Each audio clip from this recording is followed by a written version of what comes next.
Soyez les bienvenus au domaine départemental de Visil. On est vraiment très ravis de vous accueillir aujourd'hui pour cette visite du domaine ensemble.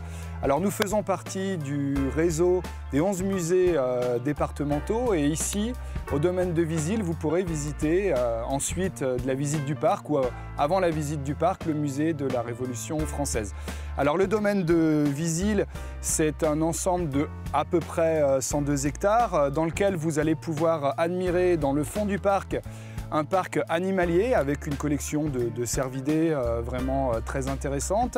Et puis au milieu du parc, là où nous nous trouvons maintenant pour cette première rencontre, eh bien, vous êtes dans le parc dit champêtre, sur laquelle on porte beaucoup d'espoir puisque dans le but de favoriser la biodiversité, nous avons totalement changé nos pratiques à cet endroit-là. Et puis, au fur et à mesure des mois, cette prairie va monter et il y aura des très belles fleurs, on espère, mais surtout qui seront là pour favoriser la biodiversité. Le domaine de Visil est entouré d'un mur qui fait environ 5 km de long, ce qui donne vraiment cette unité à ce domaine-là. Puis je le rappelle, le domaine de Visil a été, à partir de 1602, je dirais, recréé, refaçonné par le fameux connétable, le dernier connétable, le duc de Lesdiguières, qui est aussi le constructeur du château. Et puis ce parc, il a une particularité qui est très forte, très originale, qui à la fois est un casse-tête et en même temps une chance énorme pour nous, c'est la présence d'un réseau hydraulique. On le verra mieux à certains moments, mais nous avons environ 6 à 7 km de canaux. Le domaine étant irrigué à la fois par la Romanche et puis irrigué également par 3 sources. Donc on a vraiment la chance d'avoir beaucoup d'eau dans le domaine de Visil, bon, ce qui est très favorable pour certains arbres, peut-être un peu moins pour d'autres. Donc dans la visite du domaine, eh bien, vous verrez qu'il y a les 3 ambiances du parc, avec notamment le parc paysager que nous allons aller visiter maintenant et qui présente vraiment une collection d'arbres qui est tout à fait remarquable. Et puis là, je pourrais vous en dire un peu plus sur la constitution et l'histoire du domaine après Lesdiguières.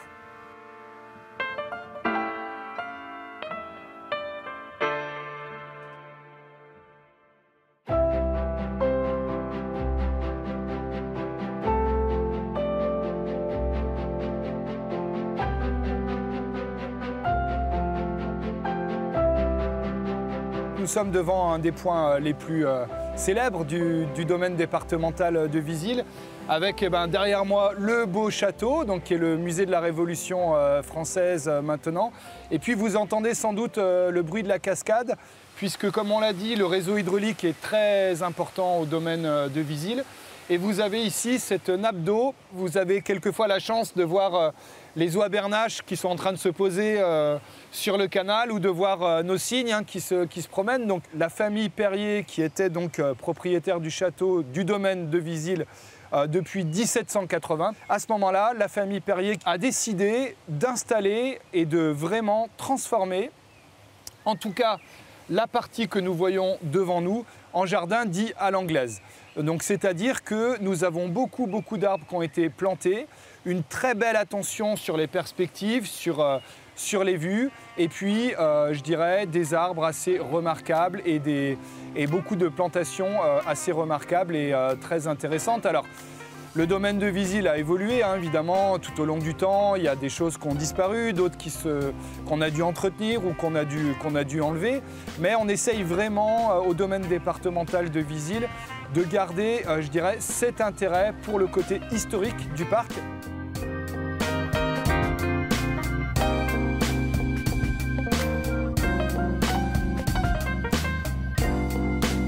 Voilà, donc c'est un jardin dans lequel il y a évidemment beaucoup de travail en fonction des saisons. Ah bah, il y a Christian qui est là, notre chef des jardiniers, donc qui va peut-être, alors Christian, vous pouvez nous dire quelques mots sur le travail qu'il y a à faire ici. Oui, quelques mots, notamment sur les buis là. Donc les buis on connaît, on peut dire qu'on a 4 km linéaires de buis, donc on a de quoi faire et on les a traités contre bien sûr la pyrale du buis, donc avec le bacillus de thuringiensis. Pour limiter justement ce parasite qui est la pyrale du buis, on pose de nombreux nichoirs à chauves-souris qui sont répartis sur nos bâtiments. C'est intéressant de les voir habiter et de les voir attraper ces papillons ou de les voir picorer les chenilles sur nos buis. Il faut le faire, il faut utiliser toutes ces auxiliaires qui sont là pour aider les jardiniers pour limiter justement ce parasite.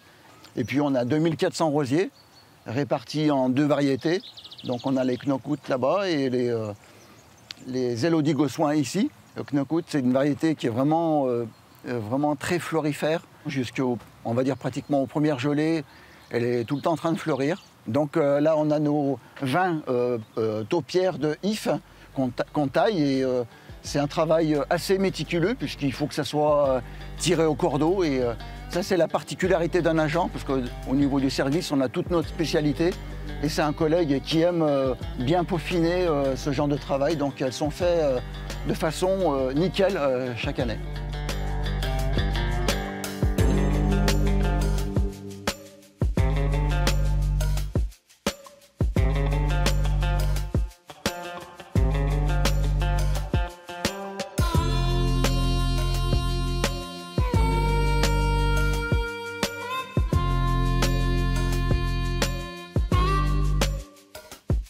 On est devant 2 arbres tout à fait remarquables, qui sont 2 ormes ici. Vu la grosseur du tronc, ils ont 90 ans, on va dire. 90 ans, oui, oui. Donc c'est des arbres tout à fait exceptionnels, à la fois par leur hauteur et leur diamètre de tronc. On fait du mieux qu'on peut pour les préserver. On a exclu une zone de piétinement par rapport au public et on a apporté beaucoup de haubans dans l'arbre. En plus des ormes, on a d'autres arbres qui sont tout à fait remarquables. On a plus loin, on a un magnifique plaque minier qui est au fond. De l'autre côté, on a des hêtres fougères qui sont absolument remarquables. Et bien sûr, comme vous avez pu le voir, on a des platanes qui, on va dire, n'ont pratiquement jamais vu la tronçonneuse.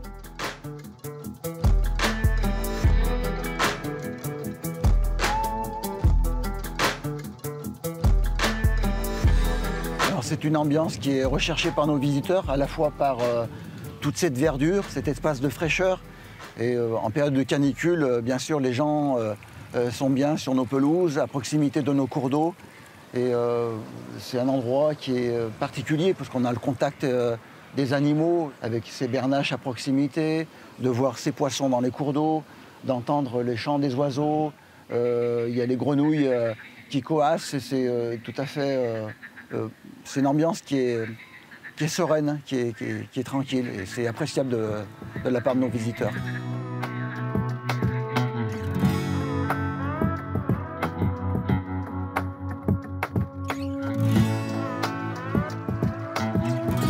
Alors là, nous sommes dans le parc animalier qui a une surface de 40 hectares avec les forêts comprises.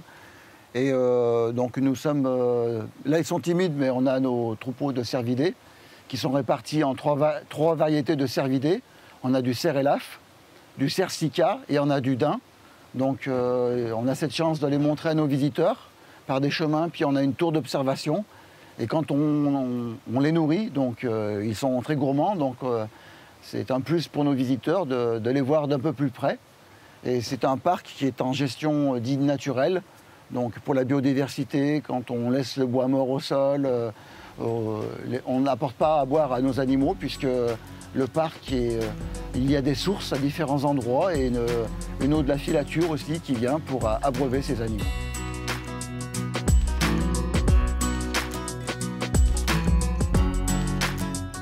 Voilà, merci d'avoir suivi cette visite avec nous aujourd'hui. On a été vraiment ravis de vous faire découvrir. On espère qu'on vous a donné envie de visiter le domaine départemental de Visil et le musée de la Révolution française.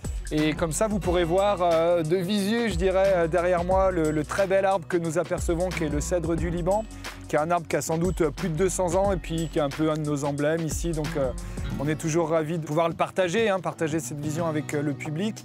Et puis, bien sûr, n'hésitez pas à profiter du réseau des 11 musées départementaux qui sont tous gratuits, ouverts toute l'année et accessibles au public. Toutes ces informations sur nos réseaux et notre site internet musée.isère.fr.